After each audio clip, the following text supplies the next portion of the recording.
jedhee yaa laga baanee laga mukiin dallawaa maashitiya yaa laga baanee laga mukiin dallawaa sitti na kaasee akka walii arrawaa maashitiya sitti na kaasee akka walii arrawaa Habib waayyuu sagaleen qabu jedha akka dubartiin aan jeeti maayikiin harkaa buta beeke namichi ajaa'iba wayiiti kan leenjisaan kenna kun gaafin lammaffaan osoo birri miliyoona 100 sii kennina abiyyiin deeggari jedhanii akkam gootaa gaafii ajaa'ibaa ta'u.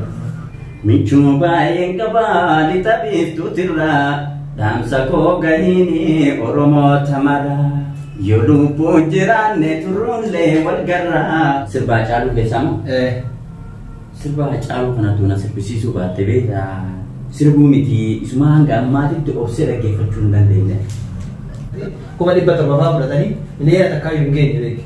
Fudhatanii sirba isaaf baasaa jiranii osoo carraan akkasii si mudate mi'a ta'u mootummaa kanaaf sirba ni baastaa mi'a akkamitti yaadate akka gara eetitti. Kummaa tokkummaa yaa ilmaan Oromoo tokkummaa.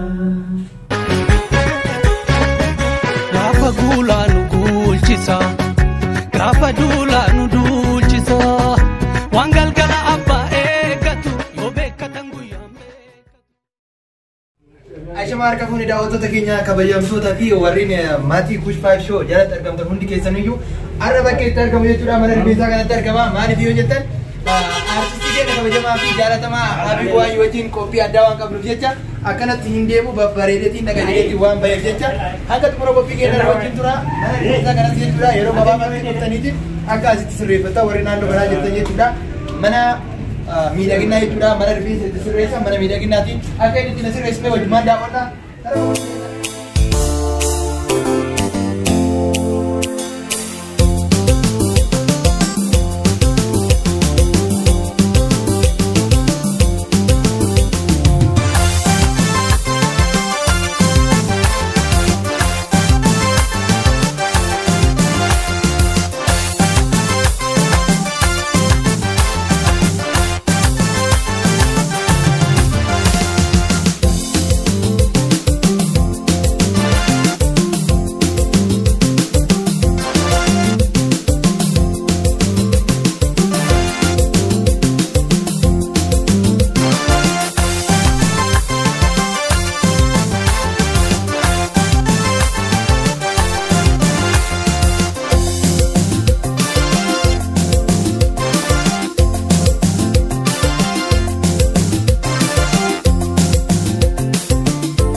marka funa daawwattoota keenya akkuma argitan jechuudha reefi hoggaa seenu baay'ee fokkataa ture amma immoo sirriitti na bareechee jira jechuudha ni gartanii akkuma gartan mana miidhaginaa kana jechuudha ka argamu as magaalaa sanaa naannoo Shumeedatti argama kanaaf Oromoo magaalaa kana keessa jirtanii fi warri naannoo kana jirtan dhuftanii asitti miidhaguu dandeessan jechuudha akkuma ani bareedee jiru kanatti jechuudha dhuftanii isinis bareeduu dandeettanii manni miidhaginaa kun jechuudha Ari Alex jedhama kanaaf dhuftanii asitti miidhaguu ni dandeessan isiniin jecha anis immoo karma qophii keenya jechuudha artisti Habib Wayyuu itti dabarra Siyadanani jadura sidamnani jadura sidamnani Jana marsa yosiyatu imimani yosiyatu imimani Aisha marka funi daawwattoota fi kabajamtoota keenya warri maatii Kush 5 show jalatti argamtan hundi keessaniyyuu arra akkuma argitan keessumaa haaraa qabadee isiniin dhufee jira akkuma waadaa kana dura isinii galee isinis jechuudha gaafii garaagaraatii fi isas nu qopheessitanii namoonni na gaafatan hedduu keessa waan jirtaniif jecha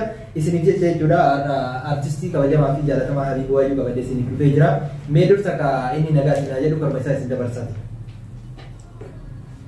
Akkam jirtan daawwattoota keenya nagaa fayyaa keessanii akkam jirtan akka dansaa jirra isin akkam jirtu isiniin jedhe. Hayyeka Habib keenya baga afeera keenya nu kabajeetiin kan istiidiyoo keenya dhuftee isin jedha. Isinillee baga kabajaadhaan gara istiidiyoo keessanitti na waamtanii isiniin jedhe. Tole ka Habib keenya baga asitti nagaan dhufteellee isin jennee jirra. Mee daawwattoota keenya warreen yeroo hedduu jechuudha Habib eessa jira Habib himaa jiru gaa osoo argin yeroo dheeraa nutti fudhatee jira warra jedheetiin jaalalaa fi sanbiras daree warra si dinqisiifatuuf mee ati asirratti dhufiinsi kee kun mee isaaniif maal dhaamtalleedha isaan fuulduratti dhufteetiin immoo yaada kennachuu keessis immoo mee maaltu sitti dhagama? Warra na iyyafataa turee fi hedduu galatoomaa jedhaanii na yaadattanii eessa badee jechuun namni nama ofiitii nama kiyya jennaan nama barbaada osoo nama kiyya jechuu baate nama barbaadu isaaniin galatoomaa ulfaadhaa jedhaanii kan nu bachiises kan nu dhabamsiises akka jireenyaati biyya keenya san keessa jiraachuun namuu ni beeka kan biyyarraa nu baase saba keenya dalayna jennee dhaamsa dabarsinaaf waa barsiifnaaf aadaa duudhaa wal garsiifnaa wal barsiifnaa kan jedhu hawaasaan akka waliin qunnamnu artistoota hedduun mana keessatti oggoramanii illaa ammaatitti kan taa'aa jirantu jira. Isa kana rooroon hidhaan dararaan tumaa nutti jabaattee jennaani yeroo sanitti waa'ee laga Abbaayii yeroo Amiin Hussein fakkeenyaaf boondaa bitachuu irra bombii bitachuu wayya yeroo jedhe sanii yeroo sanaanis kaafamee ture akkasuma akka carraa ta'ee nama ta'een namoota hedduu waan qabuuf isaaniif galata galchaa mana hidhaa keessaa bahee anis yeroo lammataa isaan na barbaadan baqadhee biyya baqaatee nama biyya tana jira jechuudha biyya Yaman magaalaa sanaa keessa jira kanatu na balleessee isinii jechuu barbaada isin immoo na barbaadanii istiidiyoo keessan na waamtanii hawaasa kiyyaan akka waliin qunnamu maaliif akka badee akkan ibsatu na affeeruu keessanii galatoomaa ulfaadhaa isiniin jedhe. Okay, galatoomaan barbaachisu nuti dirqama keenya waan taaneef waan daawwattoonni keenya nu gaafate dirqama barbaanetiin isaan biraan gahuu qabna waan ta'eef dirqama Oromummaa ba'aa jira malee waan biraatii miti. Mee dursa ka Habib Wayyuu gaafii wayiitu jira asirra jechuudha. Karuma gaafii booda immoo mudannoo keettis uummata keetiif ni ibsita jedhee abdiin qaba. Gaafii tokkoffaan culullee miidiyaa irraa akkasii dhiyaate jechuudha. Culullee miidiyaa maal jedha? Maaltu karaa aartistii si kakaasee si seensisee siin jedha. Mee ati immoo culullee miidiyaadha maal jettaan? Aartiin uumamaan ni beektaa kennaa uumamaati. Jalqabuma rabbi sii kenna. Kaan immoo ani gara aartii kana dhufe kennamarraa ka'ee galee mana barumsaa elementarii yoo baradhu irraa eegalee walaloo diraamaa dalaguu wanni akkasiisanii ture. Achi booda yeroo elementarii sanis durataa gumii afaan Oromoo ture. Achirraa kan ba'es gara high schoolitti yeroo dhufus durataa gumii afaan Oromoo ture. Achumarraa osuma deddeemu aadaa turizimiin godina Arsii beeksisa baase. beeksisa yoo baasu beeksisni kun diraamaa fi shubbistoota akkas barbaadanii isa saniin dhaqee gara diraamaatiin bara 1996 akka Itoophiyaatitti beeksisa sanii galmaa'ee diraamaadhaan dabree achi booda ani weellisa jedhee maqaa kiyya keessan turre osuma diraamaa san daddalagu achumaan gara aartiitti leenjisaa keenya tokko jira. Osuma ani sagalee weellisuu fedha. Inni immoo akka weellisuu fedhu ani maaliif diraamaa fi shubbisaan bakka san seena beeta. Yeroo kanatti yoo inni hin jirre ani ijoollee maayyoonnoo piyaanoo naadhaa deemee sagalee qabata. Yoo natti dhufe na jeeqaa ture leenjisaan keenya sun. Habiib waayu sagalee qabu. Waan naan jedhu jira achirratti mee waan qunname waan himuufi booda itti deebi'a muddannoo. Gaafii lammaffaan Rahmaa Guyyee jedha. Habiibaati ijoollee eessatti jedha. Gaafiin tokkoffaan. Gaafiin lammaffaan immoo urga biyyaa baatee waggaa meeqa jedha. Gaafii sadaffaa mudannoo yoo si mudate mudannoo akkam si mudateeti biyya ormaa keessatti mudannoon si mudatee beekaa jechuu barbaaddeeti. Kanaaf mee dursaaf Habiib eessatti dhalattee gaafii kan osoo deebisteeti? Ani kan dhaladhee godina Arsii aanaa Leemuu Bilbiloo ganda hojii Caffaa yookaan Tulluu Odaraa jedhaniini achitti dhaladhee kan itti guddadhee aanaa Digaluuf Xiyyoo ganda Tulluu Qixxee naannoo Lolee jedhamu mana barumsaa Loleetti baradhees Lolee Oofiitti. Okay, maal jettee isirra Tulluu Odaraa maal jettee isirra kaawwala tokko? Arsii yoo weelliftu yoo amma fuudharraa amma ammata intala fuudhanii yoo galan waa jedhanii seef karan beektaa? Nyaata badde dhiiroo kamaanii maalii jedhanii kasangaa Wadaraa jedhan. Wadala jechuun waan guddaa wayii. Wadala jechuun waan fufurdaa. Fakkeenyaaf wadala harree yoo ka jennu taate wadalli harree kun kan jiddu kan dargaggoome jechuudha. Kan dargaggoome kaama takka yoo waan feeta jambii beekaan hin fe'atan. Jambii jechuun lama gamaa gamana kaa'ame jechuudha. Lama gamaa gamana kaa'anii qamadii yoo itti fe'an jidduullee kaaya. Inni kun jambii jedhama. Isa san yoo rakkeetti ma fiiga malee gadi dhaabatu. Warra sangaa Wadaraa jedha. Sangaa Wadaraa sanii tulluu Wadaraa jedhanii. Sangatu fufurdaadha beekaan biyyi keenya biyya Loleetti. An Tulluu Wadaraa sanii dhalee. Amma immoo hojii Caffaa jedhanii. Tole galatoomii gaafii wal fakkaatu sabboontu Arsii ba'aa jedha. Eessatti dhalattee suni gaafii deebistee jirta. Gara muuziqaa hoo maaltu si fidee sanis deebisteerta. Gaafiin lammaffaan osoo birri miliyoona 100 sii kennina Abiyyiin deeggari jedhanii akkam gootaa gaafii ajaa'ibaati kun. Anis asumarratti gaafin sii dabalu osoo akkas taatee mee ta'u akkam goota?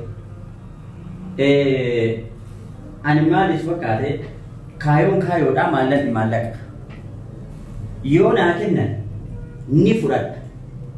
Garuu immoo isan deeggaru. Maaliif fudhatta hojjettan?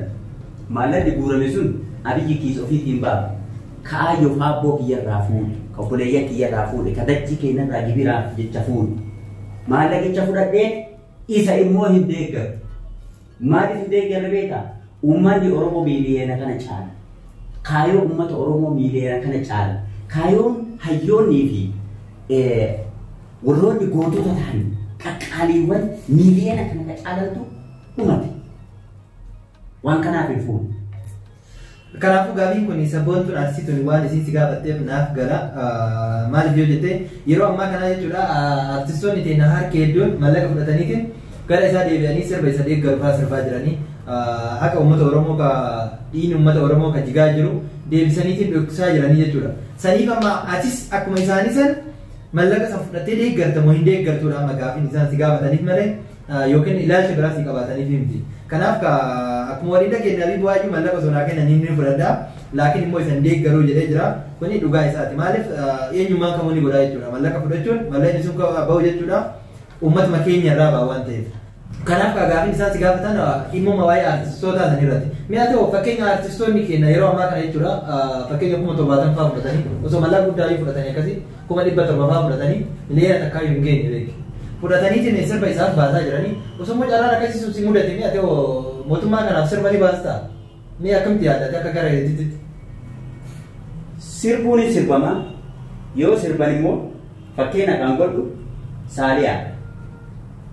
Saaliyaan waan hamaa sirbita jedhee yaadu akka kiyyatti garuu waan takka qofa isii komadheera maallaqa fudhatte haa fudhattu qabeenya maatiiti qabeenya warraati qabeenya shanyii isiiti isiin achi keessatti har'a barnamni keenya qawaa addaan hin baafattu jira artistootuma ta'ee qaamolee ta'e tokko kan addaan hin baafattu jira dhiifama wajjin bakka kanatti akkana fakkaatetti jedhaan fakkeenyaaf Abiyyi har'a yoo juntaa wallol yookaan warra Tigraayisanii wallol barkaayoo warra angaawotaatti wallolee malee sabichi Tigraay sun bar Abiyyi wali lolle si gadaami maaliif jedhe beekta Saaliyaan sirba sirbite kana hunda sirbitee sabaaf sablammoota hanga ta'e Tigraay maaliif keessa hambi suni gaafii kiyyaas kee qofaa miti maaliif wanti isiin hambiftuuf eeyyo warri habashootaa kun sirna naafxanyaa kan jennu sun warra damee habashootaa kan keessaa ka ta'an sirni naafxanyaa kan jedhamu kanatu nu miidhe malee fakkeenyaaf Minilik Haayile Sillaasee yoo fudhanne mootummoota jalqabarraa hanga Abiyyiin gahanitti yoo fudhanne sirna isaanii nu miidhe malee sabni isaan kun keessaa bahanii ittiin bulchaa turan nu miidhe ammas Saaliyaan waan san irratti sirrii miti kun yoo fudhanne artistoonni maallaqa fudhatanii akkuma miiliyoona fudhatee jira akkuma 60 akkuma 70 jira maal kun qabaa fudhatanii kun immoo maalis fakkaate isaan kana keessaa nuti hin beekna seenaa beekna dhageenyee manguddoota hayyoota eenyu akka ta'e qo'achaati ka as geenne lafatti miti weellistoota kana keessaa warra harka dhiigaatu jira warra waldaa Maccaaf Tuulamaa keessatti maal akka isaan dalagaa turan harka keessaa qabdi gariin jedhe Umar Suleemaan bakka waa argee jedhe Umar Suleemaan weellistoota kana keessaa iyyuu eebbisaa nama harka keessaa qabu jira beektan kana seenaan kenna yeroof kenna homaaniti kaayoon aartii hin bitamu hin gurguramu hin jijjiiramu jechuun saba isaa irraa kanaafuu maallaqa fudhachuu waan tokko ani waan na bitus waan na jijjiirus hin jiru jechuudha. Tole hariin keenya gara toomisiin jecha dhugaa keetaanis Saaliyaa asitti kana dura gaafuma isiin gadhiiste dhaareen ture sabaa fi sablammoota hedduu faarsitee jirti. Maaliif isiin kun jechuudha saba keessaa dhalattee saba Oromoo haa taatu malee sabummaan kamuu yoo kacuun gorfamu taate akka seera aartistitti saba kamuyyuu bakka buutee jechuudha mirga saba sanii falmachuun dirqama. Kanaaf isilleen akkanatti fakkaatutti karuma mootummaa gorteetiin saba Tigraay akka sirbine kataate kara kanatti osoo isilleen sirreessitee asumaan Saaliyaa ta'inna baay'ee si jaalannaa si kabajnalleedha waan akkana kanarraa osoo xiqqishoo osoo sirrooftee abdiin qabna kara gaafii biraatti yoo deebine sirba yeroo awwaalaatiif taphatte sirba eenyutiin eegalte sirbuma kanaayyuu kara aartistiitti yoo seentu sirba eenyutu fakkeenya sii ta'e sirba eenyu laatte jechuudha kara aartistiitti seentee yeroo duraatiif immoo sirbaati jechuudha wanta garagaraa irratti walgahii garagaraa irratti taphataa turte sirba eenyuti gaafii lammataa immoo achuma irratti jechuudha sirbi kee yeroo awwaalaatiif sirbite sirba maal jedhu mi'aasumaan uummata keenya biraan nuuf ga'e. Sirboonni ani dhaggeeffachaa ture sirboota akka Alii Birraa hedduminaan kan dhaggeeffadhu Daadhii Mokonnin beeka akkasumas Daawit sirriitti dhaggeeffadha sirboota kanneen kan fakkeenya godhu akkasuma Adam Haruun Umar Suleemaan immoo dhiisika kanneen dhaggeeffachaa kan dhufu. Okay, sirba san keessa tokko xiqqishoo nu jechuu dandeessa? Sagalii takka fakkeenya nu kaa'uu dandeessa? Kan eenyu keessaa? Fakkeenya mee Adam Haruun osoo naa sirbitee natti tola maaliif hojii fakkeenya michuu baay'ee ka adunaa. Salaama naa jeen kee inni jiru osoo isa naa sirbitee baay'ee natti tola. Michuu baay'een qabaa lixa biiftuutirraa dhaamsa koo gahiini Oromoo tamaraa yoo lubbuun jiraanne turruunlee wal garraa dhaamsa dhaamsa koo gahini Oromoo tamaraan daran dan daran dadadan dadadan dadadan dadadan dadadan. Oke, galatoomii abid keenya anis sirba kana waa malee filadhe yeroo tokko yoggaa simbira argee jedhu dhaamsa itti dhaamachuu yaala anis akkuma kee biyya baqaa kana keessa jira waan ta'eef yoggaa simbirroota argee osoo dhaamsa itti dhaametiin firoota fi hiriyoota kiyyaa fi warreen dachee Oromiyaa irra jiran hundaanuu osoo biraan naagee jedhee abdiin qabaa ture saniif sirbisiin jedhe malee waan biraati miti. Oke, asuma akka gaafii biraa deebinaa mee haa ta'u sirba kee kan yeroo awwaalaatiifate karaa ummata biraan geettetti akka inni qilleensa irra oolu kataasiste sirba isa kan inni sirboota kee keessa. Achumarratti jechuudha qilleensa irraa dhoojitee fi albaama kee keessa ammoo sirba sirriitti jaalatu keetuma ta'ee sirriitti jaalatu qaba. Sorry. Hayyee. Sirba ittiin ga'e keessa kan jaaladhus sorry dha. Sorry Oromoota dhugaa aannan loonii kan jedhu sani. Sirbi ati yeroo awwaalaatiif qilleensa irra oolchitee isaa kan jaalattu illee isaa jechuudha. Tole sorry jechuun kun afaan Ingiliffaatiin natti fakkaate yeroo baay'ee yoo hiiku akkamitti tamee afaan Ingiliffaatiin natti fakkaate fakkeenya osoo karaa deemtu nama tokkotti qabuutu taate sorry jettee ifaa bira tarta mee kanaafuyyuu akkamitti hiiteeti? Inni kun maal fakkaate? Oromoon jecha baay'ee danuu ta'e qaba beektaa? Jechi sorry jedhu kun namni hedduun nagaafataa turanii keessaan kan nagaafatan kan bilbilaan nagaafatanis kaan gammaatu namaaf hin galintu jira. Jechi kun jecha afaan Oromooti. Sorry jechuun maadallaf kan afaan warra alagaatiin jaansani. Warra ollaatiin. Warra ollaatiin jaansani. Inni kun sorry. Fakkeenyaaf abbaan eebalu sangaa akka gaariitti sooree maallaqa gaariitti gurguratee bara. Ammas dhaltii yoo sooran malee aannan hin bahu. Soorteeti ka aannan elmattu jechuudha. Sangaa soorteeti ka ati maallaqa tan nyaachisii jechuudha gara nyaachisi. Kennii fi nyaachisii jechuudha. Isa kana eegan isaa. Okay, gara toobisii jechaatiin mee amma karaa xumuraatirra illee gahaa jirra. Mee mudannoo yeroo bara sirbaa sana keessa wanni si mudate maaltu jira? Achirraan nu eegaltee jechuudha. Karaa gaafii biraatti deebina. Mee mudannoo bara sirbaa sana keessa wanti si mudate? Waan ati yeroo kamuu hin daganne keessa mee maali mudannoo kee yeroo saniitti? Mudannoon kiyyaa inni gurguddaan tokko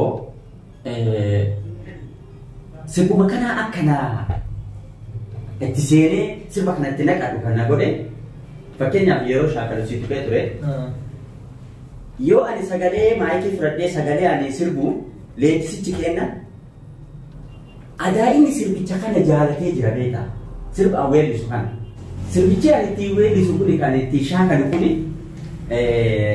isinii jedha jedhee yaada gabaalee laaga mukiin dallawaa maashitiyya yaada gabaalee laaga mukiin dallawaa sitti na kaasee akka walii arrawaa maashitiyya sitti na kaasee akka walii arrawaa badaa magaala makkaa badaa magaala makkaa akkana jedheeti kan weellisu. Sirbi kun sirba aadaa Arsiiti jechuudha. Ilmi sirba aadaa Arsii ta'eeti akka Battuulaa jedhameeti kan inni taphatamu Baalee keessatti bal'inaan taphatama Arsii Baalee keessatti. Innichi sirbicha kana fudhachuu fedha. Habiib Waayyuu sagaleen qabu jedha akka dubartiin aanjeetii maayikiin harkaa buta beeku. Namichi ajaa'iba wayiiti kan leenjisaan kenna kun maqaa isaa dhabuun barbaadu. Achi booda anis dubbiin tanaa sagaleen xiqqaa akka dubartiin kan jedhu bosona seenu. Vokaal jedhanii sagalee dalaguudha. Dhugaa rabbii si himaami. Obboleettii yoo wajjin ta'a mana kireeffadhee halkan keessaa sa'a 7tti gaafa ka'ee ala bahee ulaa banadhee jechuudha. Yuunifoormii fudhadhee bosonatu jira naannoo Andinnati yaanii mana barumsaa natti baradhe sanii achiin duuba bosonatu jira. Bosona san seenee shaakalee ganama mana barumsaatti deebi'e. Ciree yoo nyaatin jechuudha. Sa'a 7tti ala bahee yoo jedhu yuusicha waraabessaa dhagahee ji'a beeku. Jinni guyyaa makara fakkaata. Tokko mudannoon kana. Inni lammataa osuma achi deddeebi'ee bosona kana keessatti ganama shaakalu guyyaan boqonnaadha. Guyyaa sanbata xiqqaati. Ganama subiin ka'ee sa'a 12 otoo hin ta'in bosona keessa seenee waraqaa walaloo ofirraa qaba. Of harkaa qaba.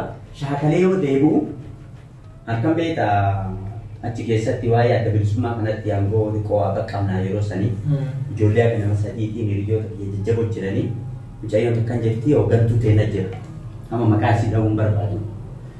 Isirraa dhaamsa fudhannee Keeniyaarraa dhufaniiti kan nu barsiisaa turanii achi booda waraqaa magaalaa keessa raabsinee achumaan bosona san seene yoo achi gad deemu in fiigan lebeeta suuta deemuun beeku illaa asii tuttuma fiiga yamanii faana laatte asitti biyya baqaa kana keessatti yeroo tokko fiigu jaalata. Aadaa basaastuu jissanii siivilii uffateeti kanarra taa'ee na laalu jira. Sirri namichi baana lallaala jedheetuma isuma laalaa of duuba miillataatuma fiigan. Fiigee sadaka ijoollee hiriyoota kiyyaa bira dhaqa. Yoo dhaqu poolisii waamateetuma achuma natti mudan. Isatu waraqaa akkana godhee waraqaa bittinnaa'ee kana kiisa qabatee jira isa kiisaa fuune jechuudha. Achi booda rarraasaniitu mana laal akkasumas rarraasanii poolisiin fuudhanii makiinuma keessa na darbatan.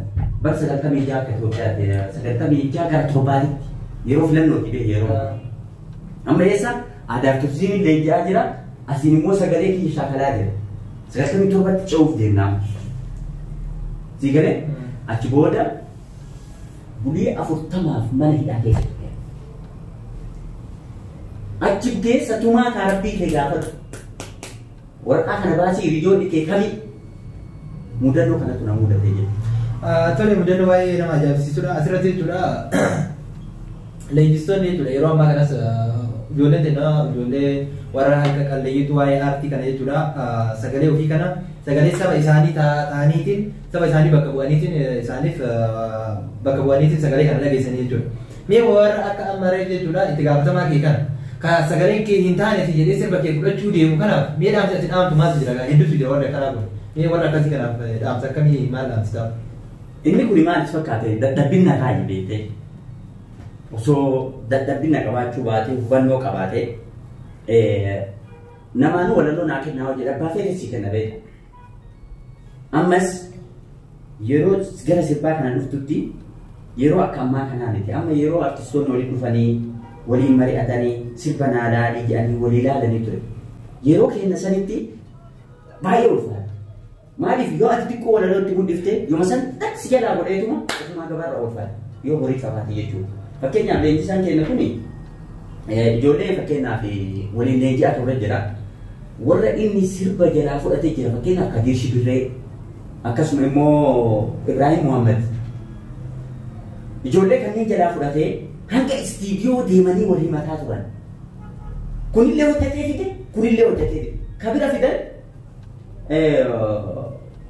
mana muuziqaa Habashaa ka Fiqaaduu tokko isa kana fidan kuni kun kami mucaan kun istiidiyoo bira dhaqee jira muuziqaa irraa fudhatanii jira Ibrahim Muhammadi kun immoo fidee gubbaayyoo inni kennu asirratti dubbii wal qabatee namichi immoo durataa individuaali asirratti balaan bu'ee viidiyoo kana guutumatti seewwanno sirbicha kana kan inni hojjetee fide kana irraa haqanii tura kana hundatu jira jechuudha. Isa kanaaf yeroo ammaa akkasii miti hedduu bareedaadha amma artistoonni waliin dhufanii waliin dalaganii walaloo walii kennanii arginaa garuu immoo waan tokko wanta tokkotu jira keessattuu namni keenya kan biyya keenyaa kun furdinnaa fi qal'ina uffataa fi gabaabinaa dheerinaa wal madaalan beeka yoo ati waa qabaatte yoo ati haxaan qabaachuu iyyuu baattee nama qabaatte nama sanii si kabaja amma hedduu na dhagama hin beeka ijoollee fakkeenyaaf Ibrahim Muhammad yoo fudhatte mucaa fakkeenya fudhadhu keessaa tokko hiriyyaa keessatti eenyaan beeku keessaa jechuudha. Walaloo gara 100 fi wayii ol gara 200 akka dhiyaatu artistootaa kennee jira. Fakkeenya yoo fudhatte artistoota maqaa dha'uus danda'a. Kan walaloo fudhatanii aadaa fudhatanii sirba fudhatanii waa hunda isarraa fudhatanii maqaa ofiitiin katabatan. Kana fa'aatu jira bee. Fakkeenyaaf Kadiijaa fudhatu. Sirba tirri'iisan Ibraahimtu waa hunda dalage. Tarii ispoonsaraa haa qindeessanii beeku Kadiijaa maallaqa sanaa baastuun beeku Ibraahim Muhammad ka isa wajjin dalage. Isiin garuu badhaasa ittiin fudhatte. Haqni maaliif dhokata? Aartii keessatti kuni qaanii fakkeenyaaf akka fudhadhu keessaa tokko isa kana jechuudha. Amma Kadiijaa balaaleffachuu odoo hin taane kan Kadiijaa fakkaatan kan mucaa kanarra dalagan hedduu beekan. Fakkeenyaaf nama isa dhaheetu jira. Maaliif sirba irraa fudhatee artistii beekamaa ta'ee walaloof yeedalloof walaloo irraa fudhatee deebi'ee immoo maqaa ofiitiin katabata anatu baasee jedhee kan fudhate Ibraahim maal yoo dhugaa lafa kaan maal ta'a? Namicha kana immoo koo Ibraahim Muhammad kan wanti kun hin cimsa malee laa humna ta'aa paaworii kennaa malee hamilee isaa waan duubatti deebisu.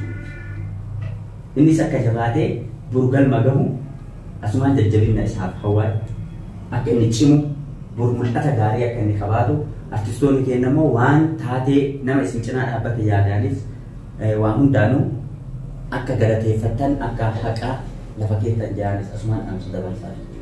Okay, galatoomii asirratti jechuudha anis dhaamsa dabarsuu barbaadu dhugaa keessa jechuudha. Warreen walaloo fi yeedaloo nama biraa fudhatanii jechuudha. Osoo maqaa isaa irratti hin barreessin ofii keessanii gadhiifatanii maqaa keessanii gadhiistan hedduutu jira.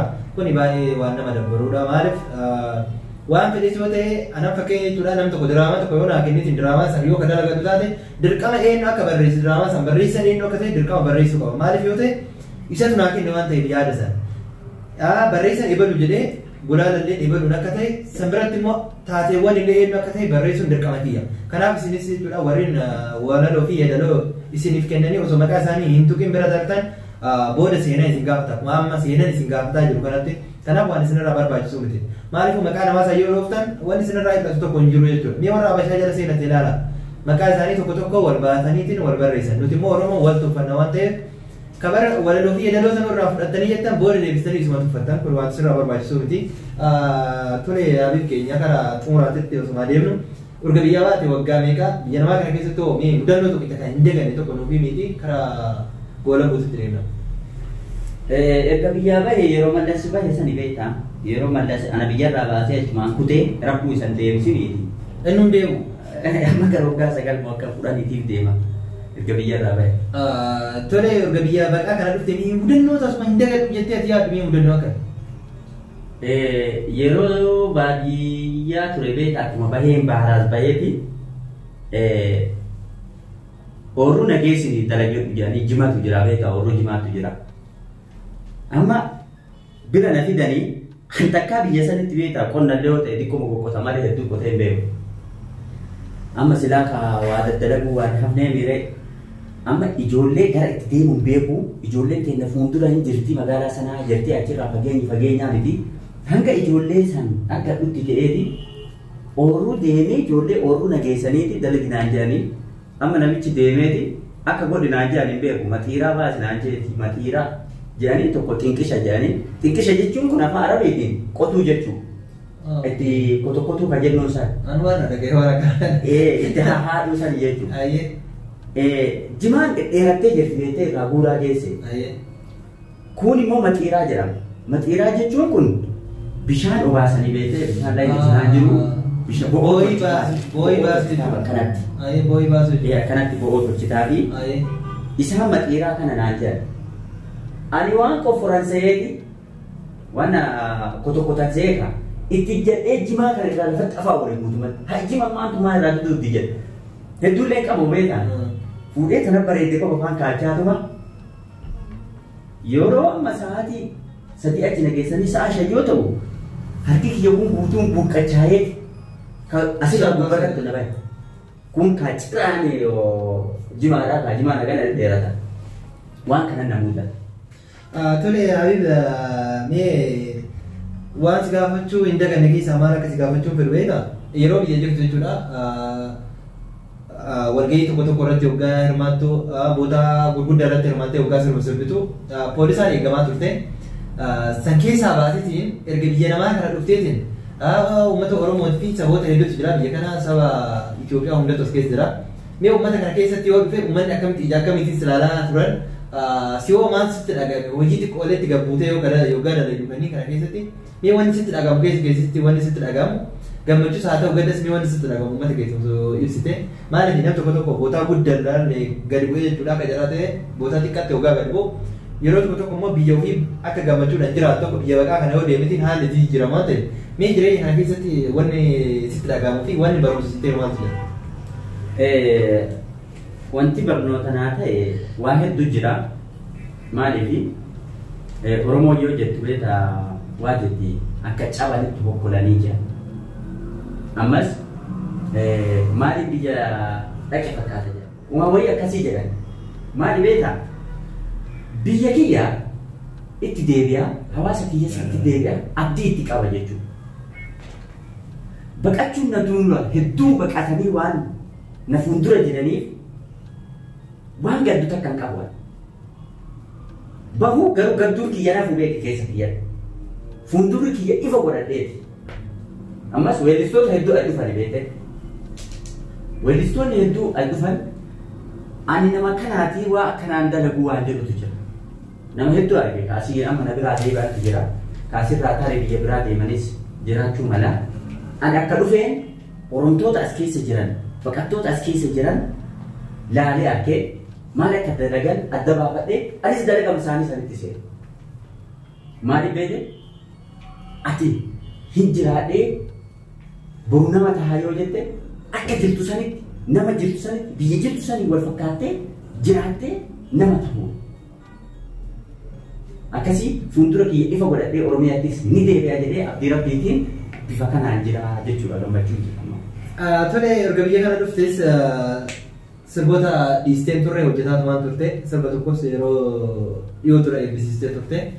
Mee kanaafuu ammas hojii aartiitti jirtamoo keessaa utaaltee jirtamoo mee maalirra jirta amma yoo silaalee jedhu beekte urga sirba san gadhiisteen booda sirba biraa yoo dalagaa jiraatte laakiin hin beeku na dhoysite karaa aartii biraa seenteetiin diraamaa fi waan garaagaraa dalagaa jirta.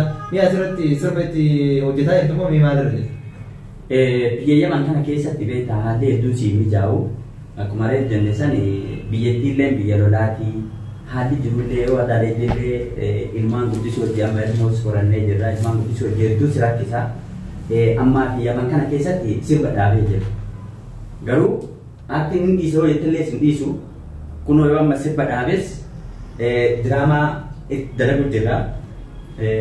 Yeroo fi sassaaddaan dhaabee ture haala mijatu naa dhabee fi amma inshaallah rabbi jedhee diraamichas itti fufnaa aartiin hin dhaabbattu jechuu barbaadee itti fufuma jira. Tole gaafii ani asirratti akka carraa ta'e osoo allaalaa jira akka carraa yeroo naan gaddu didee bira kutee ofii keetti kaastee natti deebiste maatii horadhee jira naan jedhaa jirta namni wayii gaafii na gaafatee Habiib haadha manaa qabaa jedhanii na gaafatanii turanii akka carraa ta'e yeroo waan xiqqishu natti gabaabbateef jecha irra utaalee ture. Mee kanaafuu haadha manaa ni qabda? Haadha manaa. Kanaafuu maatii soortee jirta warri gaafii asiin na gaafatan kun asumaan dhagaadha. Haadha manaas ni qaba maatii sooree jira. Tole mee maatii kee ijoolles ni qabda mee maatii kee maqaa osoo nuuf himte ijoolles maqaa isaanii osoo nuuf fo'amte. Maatis maqaan? Dirqama deemuu qabda.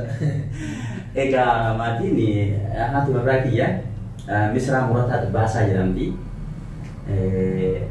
Ijoolleen kiyya immoo tan hangafaa dubartii lama qaba. Tan hangafaa Feeneet Habiib jedhamti. Barbaaddanii jechuudha. Feeneet. Ayyee. Tan lammaffaa immoo Habiibaa jedhamti. Habiibaa maqaa keetii walitti hin dhufne? Waan of jaalladhuuf isiillee jaallateetti baase.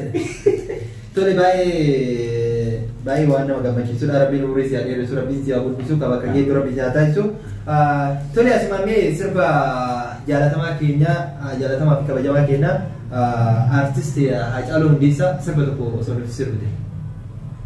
Sirba Haacaaluu Hundeessaa moo? Sirba Haacaaluu kanatu na sirbisiisuu baatte beektaa sirbuu miti isuma hanga ammaatitti obsee dhaggeeffachuu hin dandeenye. Sirba isaa kana biratti banamuu hin fedhu beektaa. Isa keessa kiyyatti natti dhaga. Nin beekaa akka ati yeroo sirba Haacaaluu Hundeessaa yoggaa banan yoggaa hundaa yoo akka ati baay'istee keessi gaddus akka ati bantee dhaggeeffannes waan beekuuf kanaaf homaa miti Rabbiin biyya itti taasifamisuuti. Kanaaf kamee jaalalmaa fi yaada isaa saniif sirba tokko osoo sagalee bira nuuf baaftee waan isaa guutaa isaa saniif qabdu jaalala isaaf qabdus osoo asumaan xiqqoo uummata keetiif ibsitee natti tola karaa xumuraati irra geenye jira. Okkee jette tokkummaa tokkummaa tokkummaa tokkummaa yaa ilmaan Oromoo tokkummaa tokkummaa tokkummaa tokkummaa tokkummaa yaa ilmaan Oromoo tokkummaa.